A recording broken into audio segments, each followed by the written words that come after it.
Welcome back to the show. Now we're joined by Charles Tarbey from Century 21 with the latest property stats. Now you must be ecstatic that Tom's chosen one of your properties as Property of the Week to show off. Is that a privilege to be mentioned by Tom Panos? About time. About time. He's been looking after all of his Melbourne agent mates for too long. He's got a lot more properties to present for C21 before I'll forgive him. Now we've got something nice and affordable, $590,000. Great place, Bowen. It's got a lot going for a beautiful part of the world. So, auction numbers. Yes, sir. Actually, you're not too bad again. 74.1% so far for the last week, which is actually not much different than this time last year, which was 74.5. Now, Sydney was the best performer at 80.1, but it's not as good as it was last year, which I'm actually happy about because Sydney was 85.1 last year. And we're trying to win this bet, and at this point in time it's looking really, really strong, you know, in between. This is with your friends at RP Data. This is your friends at RP Data. So he's betting that Sydney's going to do 10%, and they're saying more than 10%. That's just calendar year, John. So we're right on the edge. I'm a bit worried for you. Yeah, we're right on the edge. Don't say that yet. Don't say that yet. Melbourne had 78.7, so it was a. The real key is what's the supply like of new stock coming onto the market? That's why I'm concerned. 78.7% for Melbourne. It did better than last year. It was in the 74% range, so it's going okay. Adelaide's still performing well. Brisbane in mid-range. Canberra, Perth, okay. Okay. Now, before the show, I was telling John that our guys are struggling to find properties. He's saying there's lots more coming on the market. What are your numbers saying? Well, we were seeing an upward movement, but this week we have a negative 0.82% over this time the week before. So more properties have been sold. There's no doubt about that. There are more sales occurring. So it might be coming on, but there are more sales occurring, so we have less stock than we had this time last week. That concerns me. We should be on the very much on the increase each week, but sales are starting to happen well ahead of the spring season, spring auction season. So therefore you're probably going to be okay. Well, I don't know. I'm really not sure. That's why it's touch and go, John, as very much as next few weeks are going to tell us. Yes, sir. And the sun's shining now, so I'm going to be leaving the country when the bet's due, because it'll be way too big for me to pay at the restaurant on my own. You're welcome to come along. I'm sure they wouldn't have me there.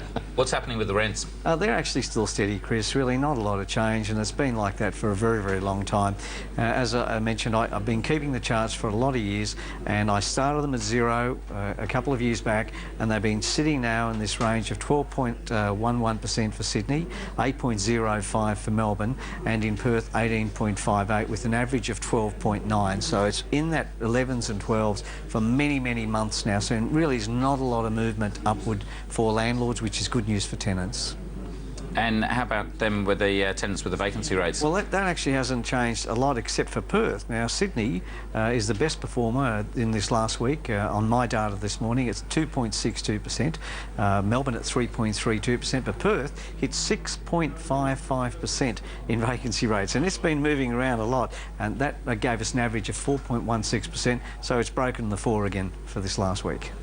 Now, we talked over the last few weeks that there's not a lot coming up on the horizon to necessarily change anything. So what are the buyers out there saying, and what are the agents saying? Are they surely they're whinging about something? You know, well, we talked about this last week. The agents are looking for more stock. Interestingly enough, the New Zealand market, the Auckland market, it's slowed down with stock still. But parts of New Zealand, the Bay of Plenty, Waikato, and the capital of the nation, Wellington, have been on the increase in their stock. And we've been following New Zealand, so hopefully we might just start to keep up with them and get the stock back, because that is the biggest problem we have right across the nation at the moment.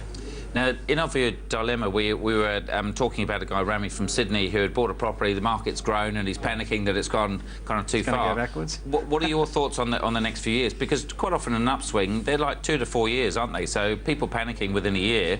I think it's really dependent upon the jobs and the interest rates.